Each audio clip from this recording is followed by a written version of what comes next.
diffondere le autonomie dentro però una legge quadro nazionale. Visto che il ministro Boccia ha fatto fatica a divenire ad un grado di condivisione buono, ripartiamo da lì. In audizione di fronte alla Commissione parlamentare per le questioni regionali, la neo ministra Maria Stella Gelmini è tornata sul tema dell'autonomia differenziata, esprimendo l'intenzione di utilizzare il poco tempo fino a fine legislatura per accelerare.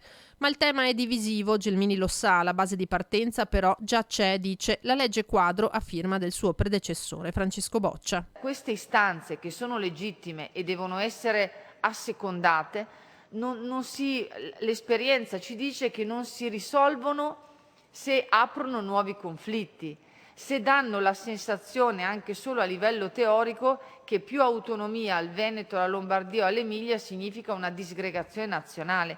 Quindi noi dobbiamo avere la capacità di fondere dentro un progetto unitario nazionale delle istanze territoriali che inevitabilmente sono diversificate per territori e per regioni. La pandemia e l'emergenza di questi ultimi mesi hanno rallentato il processo verso l'autonomia come altre riforme. I governatori, messi di fronte a scelte che spesso e volentieri avrebbero comportato un salto nel vuoto, senza garanzie da parte dello Stato, hanno addirittura chiesto di vedersi ridurre i poteri. Siamo al paradosso che non solo la capacità di decidere è conculcata, ma laddove decidi rischi responsabilità penali e quindi per paura di responsabilità penali amministratori, ma anche dirigenti e funzionari non decidono e quindi tutto si ferma e noi siamo dentro questo cortocircuito. In tema di autonomia, il presidente del Veneto Zaia non si fa illusioni che sia questo governo a condurla in porto. Il ministro Gelmini, se c'è una garanzia che viene da un territorio che chiede l'autonomia, quindi non è avulsa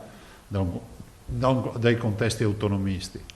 Io non so se questo governo, che è un governo diciamo che cioè, vedremo quanto durerà. È inutile che continuiamo a far credere ai cittadini che durante il Covid si possano fare la trattativa per l'autonomia, perché non è così. L'autonomia è una grande riforma istituzionale che deve essere affrontata in un momento in cui c'è un campo libero, sgombro.